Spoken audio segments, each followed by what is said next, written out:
বড় ধনী নারী রাস্তা দিয়ে যায়, উম্মে জাফর তার নাম। যাওয়ার পথে দুই পার্শ্বে দুই ভিক্ষুক, অন্ধ, চোখে দেখে না, দুইজনে চিল্লাইয়া ভিক্ষা চায়। একজনে ভিক্ষা চাওয়ার হেডিং দেয়, ও দয়ার মালিক, তুমি মেহেরবানি করে তোমার ফজল ও করমে রিজিকের ব্যবস্থা করো। আর এক পার্শ্ব থেকে আর এক অন্ধ কয়, উম্মে জাফরের বরকতে তুমি রিজিক দাও। উম্মে জাফর, জাফরের মা বড় ধনী, তার মাধ্যমে রিজিক দাও। উম্মে জাফর ধনী নারী, দুই অন্ধকে ভিক্ষা দেয়। ওই যে কয় আল্লাহ তোমার ফজলে রিজিক দাও, তারে 2 টাকা দিয়া চলে যায়। আর যে কয় উম্মে জাফরের মাধ্যমে রিজিক দাও, তারে একটা মুরগি দেয়। এইভাবে দিতে দিতে 10 দিন পর একটা পরীক্ষা নিল। উম্মে জাফর, আমি যে তোমাদের ভিক্ষা দেই তার পরীক্ষাটা নেই। যে উম্মে জাফরের মাধ্যমে রিজিক চায়, এই অন্দরে সে আবার করে কি, আমি মুরগি দিয়া কি করুম, ওরে 2 টাকা দেয়, আমি মুরগিটা ওর কাছে বিক্রি করি, 2 টাকা নিয়ে যাই। মুরগি বিক্রি করে, বুনা মুরগি, 2 টাকা নিয়ে যায়। 10 দিনে কয় টাকা হয়েছে বলেন? 20 টাকা হয়েছে। উম্মে জাফর যারে মুরগি দেয় তারে কয়, তোমার কাছে 100 টাকা আছে, কই দাও।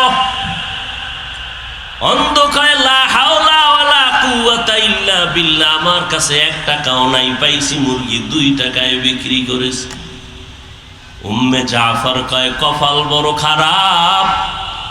এটাই মাওলায় দেখায়, যারা মাওলার মাধ্যমে রিজিক চায় তাদের রিজিক যদি অল্প কিন্তু বরকত।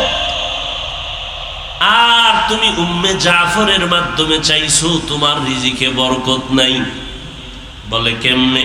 কয়, আমি যে বুনা মুরগি দিছি তার ভেতরে 10 টাকা ঢুকাইয়া তারপরে দিয়েছি। কয় টাকা ঢুকাইয়া দিছি? তুমি 2 টাকার লোভে মুরগিটা বিক্রি করেছো, ও 10 দিনে 10টা মুরগিও পেয়েছে, 100 টাকাও পেয়ে গেছে। গর্তাওয়াকুল মিকুনি হর সুবহ শাম, মিরাসানাত রিজকে তু আজলাম মাকাম, জুজবা হকচি জেম খাজ ইনসুজা, ফজলে উআ মস্তে দর জুমলা জাহা। রিজিকের 3 নম্বর দরওয়াজার নাম তাকওয়া। ওয়ামান ইয়াত্তাকিল্লাহ, যারা আল্লাহর ভয় করবে, আল্লাহ বলেন আমি তার জন্য কুদরতি ভাবে রিজিকের দরজা খুলে দিব। আল্লাহর ভয় তাকওয়া। তাকওয়া মানে বেশি বেশি জিকির করা না, বেশি বেশি নেক আমল করা না। তাকওয়া মানে হলো বেশি সওয়াবের কাজ করার নাম তাকওয়া না। তাকওয়ার মানে হলো গুনাহ থেকে নিজেকে বাঁচাইয়া রাখো, তার নাম হলো তাকওয়া। এরে নবীর উম্মতের দল, বয়ান শুনলে সারা রাত করা যাবে, শোনা যাবে, আমলের খাতা যদি শূন্য হয় কি লাভ হবে? এই কোরপাই স্কুলের ময়দান, এত মুসলমান, কিন্তু বড় দুঃখ, এমন আশেকে রাসূল এই প্যান্ডেলে আছে যারা আজকে ফজর পড়ে নাই, জোহর পড়ে নাই, আসর পড়ে নাই, মাগরিব পড়ে নাই, এশা পড়ে নাই। আছে না নাই? আবার বয়ান শুইনা চলে যাবে, বাসায় গিয়া বিছানায় বসে বা শুয়া শুয়া মোবাইলের দিয়ে তাকাইয়া কবিরা গুনাহ করে করে রাত কাটাবে, ফজরের আগে ঘুমায় পড়বে, নামাজ নাই। যার নামাজ নাই ওর কপালে মাওলার দেওয়া বরকতের রিজিক নাই। ও খাইবে ঠিক কিন্তু কিডনির উপরে আঘাত, ও খাবে ঠিক কিন্তু ওর প্রেসার বেড়ে যাবে, খানা খাবে ঠিক পেটে রোগ বেড়ে যাবে, লিভারে সমস্যা বেড়ে যাবে, বরকত হবে না। ভাইরা আমার, বরকতের রিজিক 3টা দরজা দিয়ে আসবে। আর একটা দরজা, এটা মুসলমান বেঈমান সবার জন্য খোলা, সেটা হলো নিজের প্রচেষ্টার মাধ্যমে রিজিক অন্বেষণ করা। কামাই রুজি করো, কষ্ট করো, ব্যবসা করো, চাকরি করো রিজিকের জন্য। এটা মুসলমানের জন্য খোলা, বেদিনদের জন্য খোলা। ব্যবসা করা ইসলামে নিষেধ না, বরং হালাল। আহাল্লাল্লাহুল বাইআ ওয়া হারামার রিবা। আল্লাহ বলেন আমি ব্যবসাকে হালাল করেছি, সুদ হারাম করেছি। ব্যবসা করো। আমার নবী ব্যবসা করেছেন, আবু বকর ব্যবসা করেছেন, ওমর ব্যবসা করেছেন, হযরত ওসমান ব্যবসা করেছেন, হযরত আলী ব্যবসা করেছেন রাদিয়াল্লাহু আনহুম আজমাইন। চাকরিও তারা করেছেন। ব্যবসা করো, ব্যবসা করা ভালো। তুমি অল্প টাকায় ব্যবসা করো, তুচ্ছ মনে করার কিছু নাই। কারণ যে যতটুকু চেষ্টা করবে আল্লাহ তারে ওই পরিমাণ বরকত দিবে। তবে হালাল ভাবে চেষ্টা করো, আল্লাহ বরকতের রিজিক পৌঁছায় দিবে। কিন্তু মুসলমান এই চেষ্টার রাস্তায় পড়িয়া ওই যে তিনটা বরকতের দরজা আছে এটারে ছাড়িও না। নামাজের পথ ছাড়িয়া, তাকওয়ার পথ বাদ দিয়া, ইস্তেগফারের পথ বাদ দিয়া, এরপরে দিনরাত 24 ঘন্টা ব্যবসা বাণিজ্য নিয়ে পড়ে থাকবা। নামাজ নাই, ইস্তেগফার নাই, তাকওয়া নাই। এতে বরকত হবে না, আল্লাহ বেজার হয়ে যাবে। ও যুবকেরা, ও বৃদ্ধ বাবাজি, পর্দার আড়ালের মা বোনেরা, আজকে আপনারা বয়ান তো সবই জানেন, এখন বাকি রইল আমলের, বাকি রইল মানার। আপনি আজকে নামাজ পড়তে মজা পান না, নামাজ পড়তে গেলে একটু কষ্ট কষ্ট মনে হয়। অথচ আজকে এই বয়ানগুলো সারা দুনিয়ার মুসলমানকে করার পরেও মুসলমান বয়ানের পরে আবার বয়ানটা পকেটে ঢুকাইয়া উল্টা পাল্টা পথে যায়। অথচ একটা বিধর্মী পর্যন্ত দেখো আমাদের মুসলমানের মসজিদের কিনারা দিয়া গেলেও মাথা নত করে হেঁটে যায়। আর আমরা মসজিদের পাশে দিয়া বিড়ি টেনে টেনে মুসলমানের বাচ্চা হেঁটে যায়, নামাজ লাগে না, কয় এত নামাজ দিয়া কি হবে। আবার একদল বড় চালাক, দুর্দান্ত চালাক বলে নামাজ না পড়লে কি হবে, আমাদের দিল পরিষ্কার আছে, এত নামাজ লাগে না, তুমি নামাজ পড়ে কি পেয়েছো। এরে যুবক, আল্লাহর গোলাম, কয়দিন আর বাহাদুরি করবি? নমরুদের মতো বাহাদুর তো হতে পারো নাই, ফেরাউনের মতো হতে পারো নাই, কারুনের মতো হতে পারো নাই। এই বাহাদুরদেরকে আল্লাহ পাক ধ্বংস করে দিয়েছেন। এই মহামারী করোনা গেল, চোখের সামনে কত তাজা তাজা প্রাণ চলে গেল। ঢাকার শহরে যমুনা গ্রুপের মালিক, কত হাজার কোটি টাকার মালিক, করোনায় যখন আক্রান্ত করে ফেললো, ডাক্তারকে বলে কত হাজার কোটি টাকা চাও, নাও, আমারে সুস্থ করে দাও। আজকে 3টা সাদা কাফনের বাসিন্দা হয়ে কবরে চলে গেল, আর তার রেখে যাওয়া সম্পদগুলো পড়ে রইল, সাথে কিছুই নিয়ে যাইতে পারলো না। সুন্দর দামি কাপড়ের শার্ট প্যান্ট নিয়ে যেতে পারলো না। এরে যুবক, মদিনার নবী বলছেন, যুবকের দ্বারা আমার খেদমত, ইসলামের উপকার বেশি হয়েছে। ও যুবক, আজকে সেই নবীর উম্মত হয়ে তুমি কোথায় যাও? আমার নবী তো তোমাকে বলে নাই ব্যবসা ছেড়ে দাও, চাকরি ছেড়ে দাও, লেখাপড়া ছেড়ে শুধু তসবিহ টানো, তা তো বলে নাই। ব্যবসাও করো, চাকরিও করো, লেখাপড়া করো, বাধা নাই। ডাক্তারি বড় বাধা নাই, ইঞ্জিনিয়ারিং বড় বাধা নাই, স্কুল কলেজে বড় বাধা নাই। তবে নবীর তরিকা মতো চলো, মা বাবার দোয়া নিয়ে চলো। ও বাবা, নবীর তরিকা মেনে চলো, উলামায়ে কেরামের পরামর্শ নিয়ে চলবা, মা বাবার দোয়া নিয়ে চলবা। কারণ মা বাবার দোয়া ছাড়া তুমি কোনোদিন আগাইতে পারবা না। মা বাবার দোয়া ছাড়া টাকার মালিক হতে পারো না, গাড়ি বাড়ির মালিক হতে পারো নাই। মা বাবার দোয়ার কারণেই তো আল্লাহ তোমাকে এ পর্যন্ত সুস্থ রেখেছেন। ওই মা বাবার দোয়া নিয়ে চলো। স্কুলে পড়ো, কলেজে পড়ো, তোমার আমার মতো কত সন্তান তাকায় দেখো যুবক, স্কুল কলেজে পড়িয়াও 5 বেলার নামাজ পড়ে, আছে না নাই? মোমেনা জিকিরে খোদা বেসিয়ারে গো,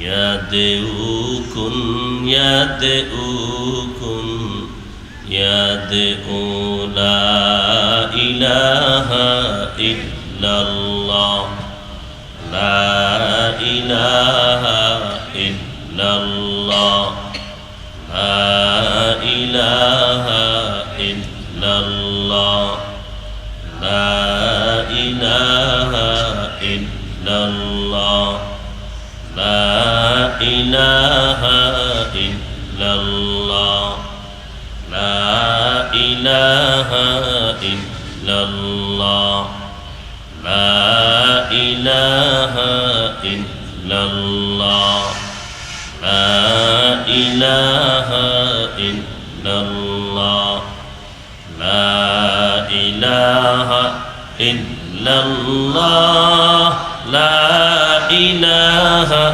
ইল্লাল্লাহ লা ইলাহা ইল্লাল্লাহ লা ইলাহা ইল্লাল্লাহ লা ইলাহা ইল্লাল্লাহ লা ইলাহা ইল্লাল্লাহ লা ইলাহা ইল্লাল্লাহ লা ইলাহা ইল্লাল্লাহ লা ইলাহা ইল্লাল্লাহ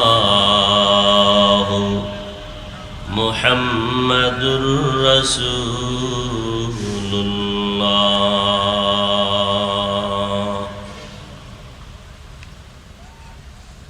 सूरज ने दिया अपनी शुआओं को ये पैगाम, सूरज ने दिया अपनी शुआओं को ये पैगाम, दुनिया है अजब चीज को भी सुबह को भी शाम, दुनिया है अजब चीज को भी सुबह को भी शाम। दुनिया में हो दुनिया का तलबगार नहीं हो, दुनिया में हो दुनिया का तलबगार नहीं हो, बाजार से गुजर हो खरीदार नहीं हो, बाजार से गुजर हो खरीदार नहीं हो। मकबूल है शाज है काबिल तू बहुत है, मकबूल है शाज है काबिल तू बहुत है, ऐना के मानिंदे तू नहीं दिल तू बहुत है, ऐना के मानिंदे तू नहीं दिल तू बहुत है। এই ভলিউম বাড়াও। কোরবাই পুরাতন পোস্ট অফিস কেন্দ্রীয় জামে মসজিদ ও যুব সমাজের উদ্যোগে আয়োজিত বার্ষিক ওয়াজ দোয়া মাহফিল 15 সেপ্টেম্বর 2023। মহতি এ মাহফিলে উপস্থিত মোহতারাম সম্মানিত সভাপতি জনাব মোহাম্মদ সাহেব আলী সাহেব চেয়ারম্যান মহোদয়, প্রধান অতিথি বীর মুক্তিযোদ্ধা জনাব অ্যাডভোকেট আবুল হাশেম খান এমপি মহোদয় সহ অন্যান্য অতিথিবৃন্দ, হযরত উলামায়ে কেরাম, বিভিন্ন জায়গা থেকে আগত আল্লাহ পাকের আশিকিন, জাকিরিন, শাকিরিন, মুহিব্বিন, মুরব্বিয়ান এজাম, কলিজার টুকরা আমার সমবয়সী যুবক বন্ধুগণ, স্নেহের ছোট ভাই, পর্দার আড়ালে সম্মানিতা মা ও বোনেরা, আল্লাহ পাক রব্বুল আলামিনের দরবারে লাখো কোটি শুকর ও সুজুদ, যে মহান রব্বুল আলামিন এই ফিতনার যুগে হাজারো লাখো মানুষের মধ্য থেকে বাছাই করে পৃথিবীর শ্রেষ্ঠ জায়গা মজলিস বেহেশতের বাগানে আমাদেরকে আসা বসার তৌফিক দান করেছেন। নেয়ামতের শুকর আদায়ার্থে সকলেই পড়ি আলহামদুলিল্লাহ। দরুদ ও সালাম সৈয়দুল মুরসালিন, রাহমাতুল লিল আলামিন, শফিউল মুজনিবিন, খাতামুন নবিয়্যিন, সৈয়দুস সাকালাইন, ইমামুল মুরসালিন, শফিয়ে আযম, রসুল আকরম, রহমতে আলম, নবীউল আরব আল আজম, হাবিবে কিবরিয়া, আশরফুল আম্বিয়া, সৈয়দুল আম্বিয়া, শফিয়ে মাহশর, সাকিয়ে কৌসর, আকায়ে নামদার, মদীনাহ का ताजदार, आफताब नबूवत, फ़ख्र मौजूदात, सैयदुल मखलूक़ात, हज़रत मुहम्मदुर रसूलुल्लाह সাল্লাল্লাহু আলাইহি ওয়া আলিহি ওয়াসাল্লামের উপর সর্বোপরি শকর, যাদের অক্লান্ত পরিশ্রমের মাধ্যমে আজ এ সুন্দর আয়োজন, সময়, পরামর্শ, অর্থ দিয়ে দোয়া করে উপস্থিত হয়ে মাইক, লাইট, প্যান্ডেলের ব্যবস্থাপনার মাধ্যমে সহযোগিতার হাত যারা বাড়িয়েছেন, এলাকার যুবক, বৃদ্ধ, ব্যবসায়ী, শ্রমিক, চাকরিজীবী, বিভিন্ন শ্রেণী পেশার মানুষ, জনপ্রতিনিধি, প্রশাসন, উলামায়ে হযরত, আইম্মায়ে মাসাজিদ, প্রত্যেককেই রব্বুল আলামিন খেদমতের বরকতে দুনিয়াতে শান্তি, পরকালে মুক্তির ব্যবস্থা করে দিন। আজকের এই বরকতের মাহফিল, কোরআন সুন্নাহর আলোকে যে আলোচনার মজলিস, এখানে আপনারা কষ্ট করে আসছেন। আল্লাহ পাকে মাহফিলের বরকতে যারা আসতে পারেন নাই জরুরি কোনো কারণে, আল্লাহ তাদেরকেও আসার মতো বরকত তাদেরকে দান করেন। এই মাহফিলের ওসিলায় রব্বুল আলামিন পুরা অঞ্চলে সমস্ত কবরওয়ালাদেরকে জান্নাত দান করেন। আল্লাহ পাক যারা বেঁচে আছেন তাদেরকে দীর্ঘ নেক হায়াত দান করেন। যারা অসুস্থ আল্লাহ সুস্থ করে দেন। আল্লাহ পাক এই মাহফিলের বরকতে আমাদের সবার অন্তরে হেদায়াতের নূর দান করেন। আমাদের চলাফেরা, রুজি রোজগারে বেশি বেশি বরকত দান করেন। সুশৃঙ্খলভাবে শান্তির জীবনযাপনের তৌফিক দান করেন। দীর্ঘ সময় উলামায়ে কেরাম আলোচনা রেখেছেন, আপনারা শুনেছেন। উলামায়ে হযরতদের সমস্ত কথাগুলো সহি তরিকায় আমাদেরকে আমল করার তৌফিক দান করেন। পরিশেষে আমি আপনাদের দোয়া নেওয়ার আশায় সংক্ষিপ্ত আলোচনার নিয়তে কোরআনে হাকিমের এক আয়াতে কারিমা তিলাওয়াত করেছি। রাসূল আরবি সাল্লাল্লাহু আলাইহি ওয়া আলিহি ওয়াসাল্লামের অসংখ্য অগণিত আমিও বাণী, হাদিস থেকে একটি হাদিসের অংশ পড়েছি। আয়াত ও হাদিসের আলোকে ইখলাস ও রুহানিয়াতের সমন্বয়ে কিছু কথা বলার মতো, শুনবার মতো আল্লাহ আমাদেরকে তৌফিক দান করেন। ইয়া আইয়ুহাল্লাযীনা আমানুস্তাঈনু বিস-সাবরি ওয়াস-সালাহ। আল্লাহ বলেন, হে মুমিন নারী পুরুষ, তোমরা সাহায্য প্রার্থনা করো সবর ও সালাতের মাধ্যমে। ইন্নাল্লাহা মা'আস-সাবিরিন। নিশ্চিত আল্লাহ পাক সবের যারা ধৈর্য ধারণকারী এদের সাথেই থাকেন। নবীজি বলেন, মাইয়ুরিদিল্লাহু বিহি খাইরান ইউসিব মিন। আল্লাহ যার খায়ের চান, মঙ্গল চান, ভালো চান, আল্লাহ তাকে মুসিবতের দ্বারা পরীক্ষা নেবেন। দুনিয়াটা পরীক্ষার হল, পরীক্ষা মানেই কষ্ট। এই পরীক্ষায় যারা কামিয়াব হতে পারবে এরা দুনিয়াতেও সফল, আখিরাতেও সফল। আল্লাহ আমাদেরকে দুনিয়াতে পাঠাইছেন তার ইবাদত করার জন্য। আল্লাহ পাক আয়াতের মাধ্যমে মুমিনদেরকে সাহায্য প্রার্থনার প্রতি উদ্বুদ্ধ করেছেন। এক নাম্বার কথা হলো, সাহায্যের কথা বললেন কেন এবং শুধু মুমিনকে বললেন কেন? আমাদের বুঝার প্রয়োজন, সাহায্যের প্রয়োজন আমাদের আছে কিনা, থাকলে কিভাবে আমরা সে সাহায্যটা গ্রহণ করব, কার থেকে গ্রহণ করব। মুমিনকে আল্লাহ শুধু বললেন কেন? এর একমাত্র কারণ হলো, জান্নাত শুধু মুমিন পাবে, যারা মুমিন নয় তারা জান্নাত পাবে না কখনোই। জান্নাত শুধু মুমিন পাবে। শুধু মুমিন জান্নাত পাবে এতটুকুই নয়, আল্লাহ পাক রব্বুল আলামিন চান তার মুমিনরা যেন জান্নাতটা বিনা হিসাবে পেয়ে যায়। কারণ হিসাবের কাঠগড়ায় দাঁড়ালে শাস্তির যোগ্য হয়ে জাহান্নামে না গিয়ে জান্নাত পাওয়ার উপায় নাই। আল্লাহর কাছে আমরা আরজি পেশ করি, আল্লাহ আমাদেরকে বিনা হিসাবে জান্নাত দান করুন। আরো আস্তে করে বলেন।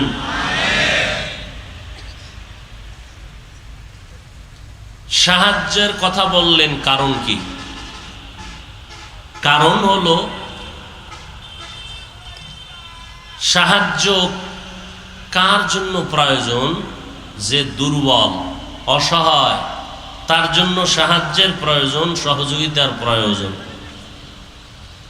আল্লাহ কোরআনে হাকিমের মধ্যে বলেন, পৃথিবীতে আমি যত মাখলুক সৃষ্টি করেছি এর মধ্যে মানুষকে বড় দুর্বল করে সৃষ্টি করেছে।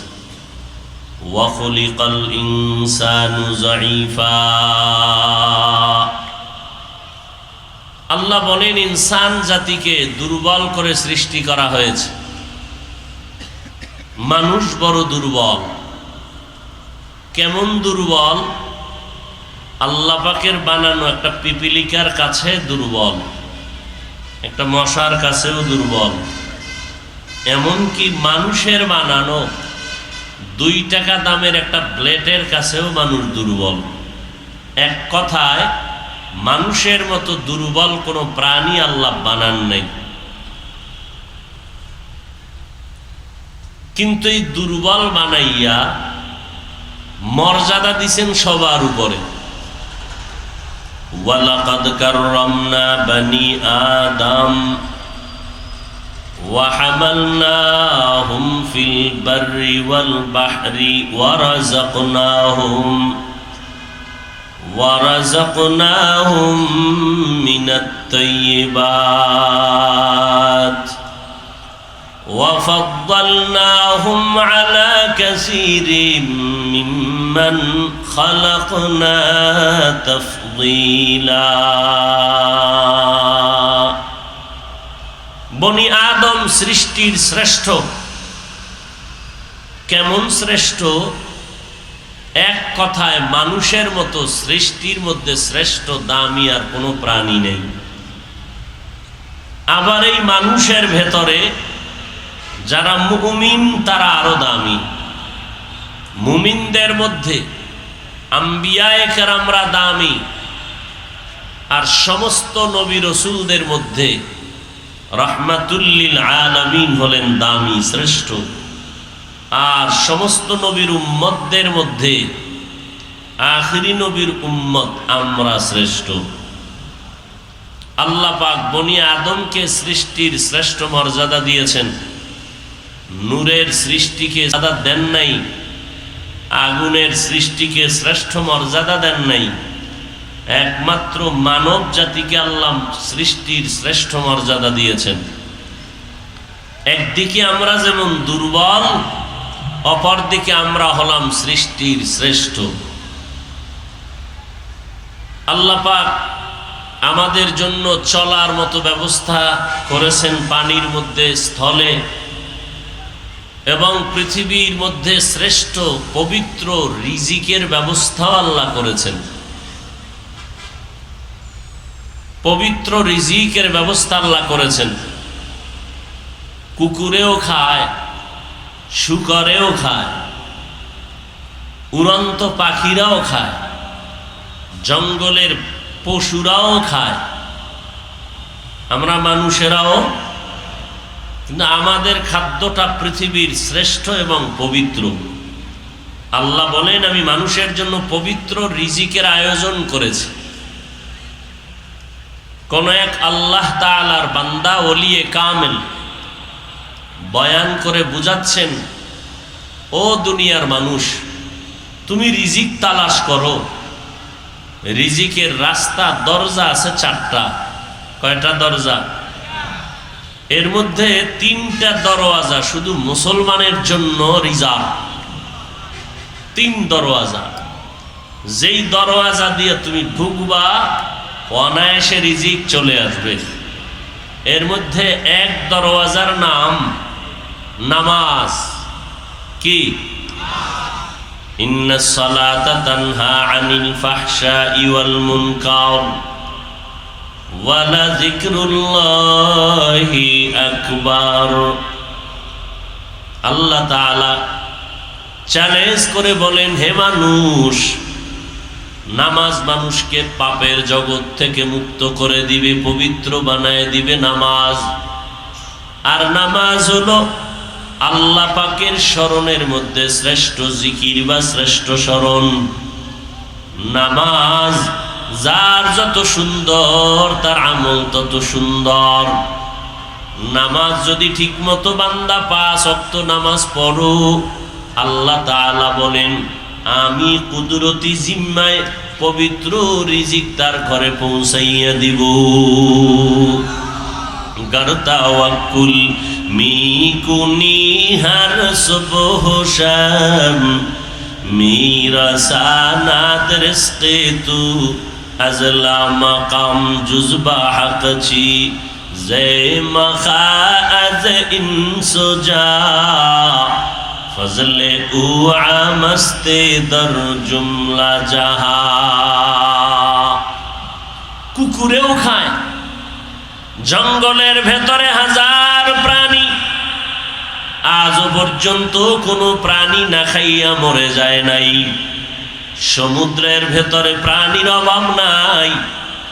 বড় বড় সমুদ্রের নীল তিমি আছে, নীল তিমি। এক একটা নীল তিমির দৈনিক খানার তালিকা হলো 1000 কেজি চিংড়ি মাছ। এরকম নীল তিমি একটা অনেক, কোনো মাছ না খেয়ে মরে যায় নাই। আল্লাহ পাক বলেন যদি আমি সমুদ্রের মাছের খানা দিতে পারি, জঙ্গলের প্রাণীদের দিতে পারি, সকালবেলা একটা ডানা মেলে পাখি খোলা আসমানে উড়া শুরু করে, সারাদিন উড়িয়া সন্ধ্যাবেলা পেট ভরে বাচ্চার খানা নিয়ে বাসায় হাজির হয়। দুনিয়ার সমস্ত প্রাণীরা যদি খানা পায়, গর্তের পিপিলিকাও খানা খাইতেছে, না খেয়ে মরে না। আল্লাহ বলেন আমি সমুদ্রের মাছের শ্রেষ্ঠ বানাই নাই, জঙ্গলের প্রাণীরে শ্রেষ্ঠ বানাই নাই। আমি আল্লাহ একমাত্র মানব জাতিকে সৃষ্টির শ্রেষ্ঠ মর্যাদা দিলাম। সমুদ্রের মাছ না খেয়ে মরে না, কষ্ট পায় না। জঙ্গলের প্রাণীরা না খেয়ে কষ্ট পায় না। সৃষ্টির মধ্যে শ্রেষ্ঠ মানুষ বলো, তুমি না খাইয়া কেন কষ্ট পাও? এর একমাত্র কারণ হলো রিজিকের যেই দরজা আছে, 4টা দরওয়াজা, এই দরজাগুলো না দিয়ে তুমি ঢুকো না। আল্লাহ এতটা মোহাব্বত করেন যে 3টা দরওয়াজা শুধু মুসলমানের জন্য রিজার্ভ করে দিয়েছেন। এর মধ্যে প্রথম দরওয়াজার নাম হলো নামাজ। মদিনার নবী বলেন বাইনাল আবদি ওয়া বাইনাল কুফরি তারকুস সালাহ। মুমিন বান্দা, মুসলমান আর বেধর্মী যারা, এদের মধ্যে ব্যবধান হলো নামাজ। বেঈমানেরা নামাজ পড়ে না, মুমিনেরা কখনো নামাজ ছাড়ে না। সেদিন একজন আল্লাহর বান্দা আলেম আমাকে বলে, হুজুর একটা আমল দেন আমাকে, যাতে করে একটু রিজিকের পেরেশানি দূর হয়। আমি বললাম, অজান্তেই আমি বললাম যে কিচ্ছু দরকার নাই, 5 বেলার নামাজ ঠিক মতো জামাতে পড়ো, রিজিক দৌড়ায় আসবে তোমার কাছে। মাকুন সুসুতি নামাজে পাঞ্জে গানা ফাওয়াইলুল লিল মুসাল্লিনাল্লাযীনা মুমিনারা ই নামাজে ইমদাদে দা ইস্তাঈনু আয়াতে কুরআন ওয়া আয়াতে কদ আফলাহারা ইয়াদকুন গৌর কুন্দর মানিয়াজ দিল সাদিকুন। আল্লাহ পাক পশুকে ভালো মন্দ যাচাই করার আকল দেন নাই, আল্লাহ দিছেন মানুষকে। মানুষ সৃষ্টির শ্রেষ্ঠ। কেন? 24 ঘন্টা তসবিহ নিয়ে আল্লাহ আল্লাহ করবেন এই জন্য না, অল টাইম আল্লাহর গুণগান তো ফেরেশতারাও করে, ফেরেশতারাও তো করে, কিন্তু ফেরেশতা তো শ্রেষ্ঠ না, শ্রেষ্ঠ তো মানুষ। কেন? ফেরেশতারা অল টাইম আল্লাহর তাসবিহ পড়ে। শুধু ফেরেশতারা না, জমিনের এমন কোন বস্তু নাই, গাছ আল্লাহর তাসবিহ পড়ে, মাছ আল্লাহর তাসবিহ পড়ে, এমন কোন বস্তু নাই কোরআনের আয়াতে আল্লাহ বলেন যারা আল্লাহর তাসবিহ পড়ে না। আসমান ও জমিনের মধ্যে সব বস্তু আমার আল্লাহর তাসবিহ পড়ে, কিন্তু মানুষ তোমাদের আকল নাই বুঝার মতো, তোমরা বুঝবা না। গাছ দাঁড়াইয়া আল্লাহর তাসবিহ পড়ে, মাছ পানির ভিতরে আল্লাহর তাসবিহ পড়ে। এরে নবীরা আশেক, ফেরেশতারা আল্লাহর তাসবিহ পড়ে, এক সেকেন্ডের জন্য কখনো তাসবিহ বন্ধ করে না, গুনাহও করে না। গুনাহ করবে দূরের কথা, গুনাহ কি জিনিস ফেরেশতারা বুঝেই না। আর মানুষ তুমি এত দামি, ফেরেশতারা নূরের সৃষ্টি, সব সময় আল্লাহর গুণগান গায়, আর পরও শ্রেষ্ঠ না। মানুষ তুমি এত দামি কেন? বলে বান্দা তোমার সামনে বেগানা দাঁড়ায় গেছে, তোমাকে ডাকতেছে, মনের আশা পূরণ করবে, তোমার সুযোগ আছে। এরপরেও যদি তুমি আল্লাহর আযাবের ভয়ে তুমি যদি বলো অসম্ভব, আমি গুনার মধ্যে যাব না, কারণ আল্লাহ তাআলা গুনার সাজা বুঝার মতো ক্ষমতা আল্লাহ মানুষকে দিয়েছেন, গুনার মজা কেমন তাও বুঝার ক্ষমতা আল্লাহ মানুষকে দিয়েছেন।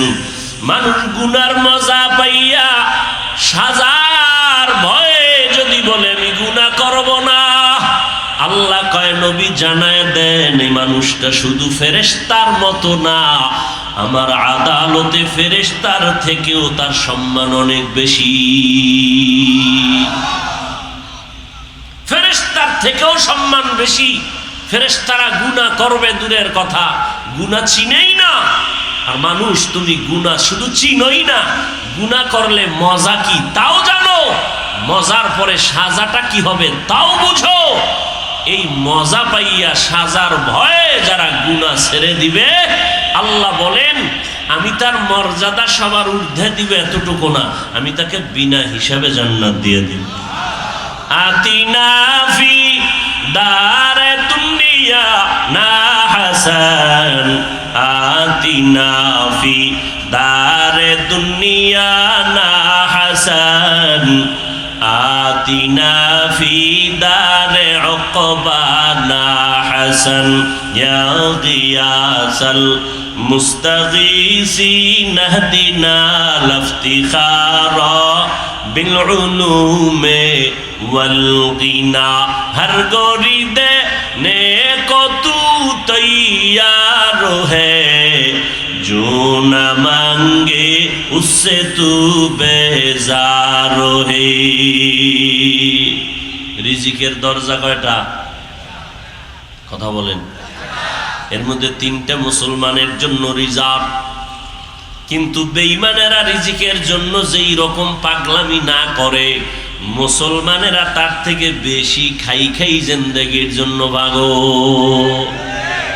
কারণ খাইতে গিয়ে আল্লাহ যা দিছে কয় এতে আমার হয় না,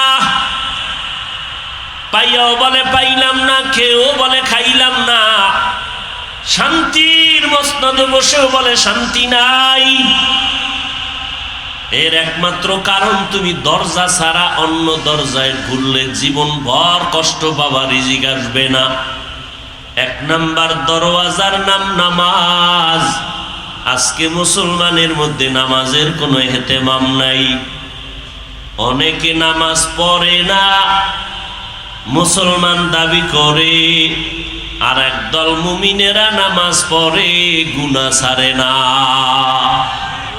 নামাজ পড়িয়া মিথ্যা কথা বলে, নামাজ পড়ে অন্যের হক নষ্ট করে, নামাজ পড়ে মা বাবার সাথে খারাপ আচরণ করে, নামাজ পড়িয়া ভাইয়ের হক মেরে খায়, বোনের হক মেরে খায়, নামাজ পড়ে মাপের মধ্যে ভেজাল দেয়, আছে না নাই? কারণ কি? অথচ আল্লাহ কোরআনে চ্যালেঞ্জ করেছেন, নামাজ সমস্ত পাপের থেকে ফিরাবে, পবিত্র বানাবে নামাজ। আল্লাহ চ্যালেঞ্জ দিয়েছেন।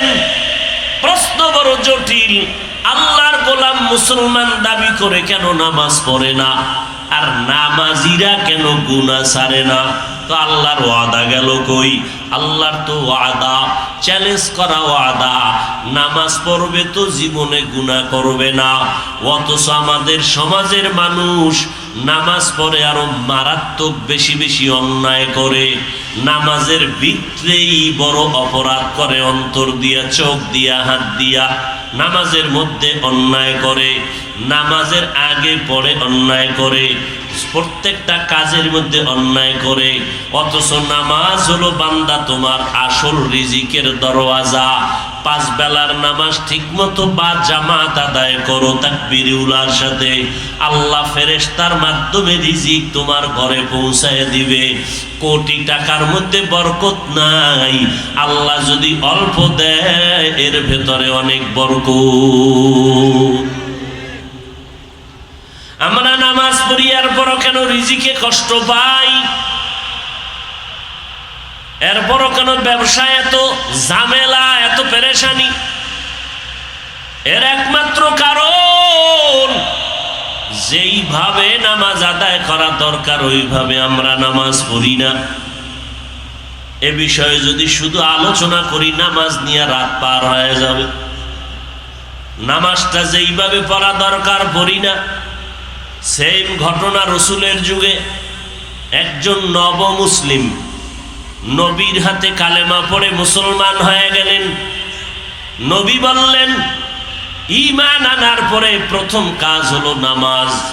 ও নব মুসলিম, আপনি সময় মতো কমপক্ষে 5 বেলার নামাজ আদায় করবেন। আল্লাহর বান্দা নতুন মুসলমান সময় মতো নামাজ আদায় করে, কিন্তু আশ্চর্য, নামাজ পড়িয়া বাইরে গিয়া অপরাধ করে। আল্লাহর নবীর কাছে কয়েকজন সাহাবা তার ব্যাপারে অভিযোগ পেশ করলেন, পয়গম্বর, অমুক মুসলমান, নতুন মুসলমান রিয়া নামাজ পড়ে বাইরে গিয়া গুনার কাজও করে। নবীর আদত ছিল, অভ্যাস, একটা অভিযোগ শোনা মাত্রই প্রতিবাদ করতেন না, কোনো আওয়াজ দিতেন না। একটার উপরে 3 বার যখন আসতো কথা, এরপরে নবী জবান মোবারক খুলে একটা কথা বলতেন। একবার অভিযোগ দিল, নবী চুপ, কিছু বললেন না। কিছুদিন পরে আবার একই অভিযোগ। পয়গম্বর, নতুন মুসলমান, কালেমা পড়ে নামাজ পড়ে আবার বাইরে গিয়া অপরাধ করে। নবী এবারও চুপ হয়ে গেলেন, কোনো কথা বললেন না। তৃতীয়বারে সাহাবায়ে কেরাম আবার একই অভিযোগ দিলেন, ইয়া রাসূলুল্লাহ, একজন নতুন মুসলমান মসজিদে নববীর মধ্যে নামাজ পড়ে আবার বাইরে গিয়া অন্যায় করে। কয়বার হলো অভিযোগ? 3 বার। এবার রহমতের নবী কয়, আপনারা সাহাবায়ে কেরাম নব মুসলিমরে কিছু বলবেন না। ওর নামাজ যেদিন ঠিক হয়ে যাবে ওই দিন সে গুনাহমুক্ত হয়ে যাবে। তাহলে বুঝা গেল, নামাজ যা পড়তেছে, নামাজ ঠিক মতো পড়ে না, বা যেইভাবে পড়া দরকার ওভাবে নামাজ পড়ে না। আমরা নামাজ পড়ি ঠিকই, নামাজটা যেইভাবে পড়লে আল্লাহ খুশি হবেন ওভাবে পড়ি না। নামাজ পড়তে যাই, চেয়ারম্যান সাহেব যদি আপনাকে ডাকেন 1 ঘন্টার জন্য আসো, তোমাকে পুরস্কার দেয়া হবে, যেভাবেই থাক দ্রুত গোসল করে পরিপাটি হইয়া নতুন পোশাক পরে যাবে। চেয়ারম্যান সাহেব ডাকছেন। জমিনের মধ্যে শ্রেষ্ঠ জায়গা আল্লাহর ঘর। পৃথিবীর মধ্যে মসজিদের মতো শ্রেষ্ঠ জায়গা আর নাই। ওই জায়গায় আল্লাহর বান্দা যারা যায় তারা আল্লাহর মেহমান। কার মেহমান? আল্লাহর মেহমান হইয়া আল্লাহর ঘরে যায়, পোশাকটা সুন্দর পরে না, গেঞ্জি পরে যায়, গেঞ্জির ভিতরে বাঘ ভাল্লুক বানরের ছবি, আরো কত আজে বাজে লেখা। এই হলো আল্লাহর প্রতি মহব্বত। যেমন মহব্বত তেমন ফলাফল। ভাইরা আমার, এজন্য নবী বললেন, নব মুসলিমের নামাজ হয় কিন্তু গুনাহ ছাড়ে না। কেন? বলে নামাজ যেদিন ঠিক হবে সেদিন সে গুনাহমুক্ত হয়ে যাবে। নামাজ যেইভাবে পড়া দরকার ওইভাবে পড়ি না, নামাজ ভঙ্গ হয়ে যায় 19টা কারণে। এর মধ্যে প্রথম কারণ, যদি কেরাত অশুদ্ধ হয় নামাজ হবে না। কয়জন আল্লাহর বান্দা চিন্তা করে দেখছি আমার আলহামদু সূরাটা শুদ্ধ হয় কিনা, আত্তাহিয়াতু পরিশুদ্ধ হয় কিনা, কোনো খবর নেই। বরং ইমাম সাহেবের পেছনে নামাজ পড়ে, আজকে জুমাবার, মসজিদে ঢুকছেন, খতিব সাহেব বয়ান করলেন, সময় পেয়েছে তো আগে 4 রাকাত পড়েছে, সালামটা ফিরানো মাত্র দৌড়। সালামের পরে যে আরো 4 রাকাত পড়তে হবে, না পড়লে গুনাহ হবে, খবর নাই। সালাম ফিরাইতে না ফিরাইতে খতিব সাহেব পেছনে তাকায় দেখে 3 তলা মসজিদ খালি।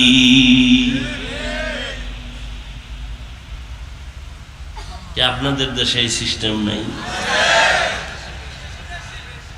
জুমার নামাজে এত মুসল্লি, হ্যাঁ, মসজিদের ছাদ ভর্তি হয়ে গেল, চলাচলের পথ বন্ধ, এত মানুষ। কমিটির সভাপতি সেক্রেটারি বলেন, এই মুসল্লি সাহেবরা টাকা বাড়ায় দেন, জায়গা বাড়াতে হবে, মুসল্লি বেড়ে গেছে। এত মুসল্লি জুমার সময় এরা কোথার থেকে আসলো? সব কাওরান বাজার থেকে আসছে। কি বলেন? এলাকারই যদি হয় তারা ফজরের সময় কইছিল মসজিদে কেন আসে নাই? আবার জুমার সালাম ফিরাইয়া চলে গেল, আসরের সময় কই? অথচ যাকেই জিজ্ঞাসা করব, ভাই নামাজ কয় ওয়াক্ত? কয় 5। লাগবে নি? কাহা কতদিন? কয় প্রতিদিন। মাঝে মাঝে 2-1 ওয়াক্ত না পড়লে সমস্যা হবে নি? বলে হবে। সব জানুরে যুবক, তোমার মতো যুবক ছিল আবু বকর, হযরত আলী। যেই আলী মাত্র 10 বছর বয়সে রসুলের হাতে কালেমার পতাকা ধরলেন, আল্লাহ তাআলা আলীকে এত মর্যাদা দান করেছেন। একজনে জিজ্ঞাসা করে, আলী তুমি যে সেজদা করো মাওলারে, আল্লাহরে করো, বলো তুমি সে আল্লাহরে কোনোদিন দেখছনি? হযরত আলী ডাক দিয়া কয়, আমি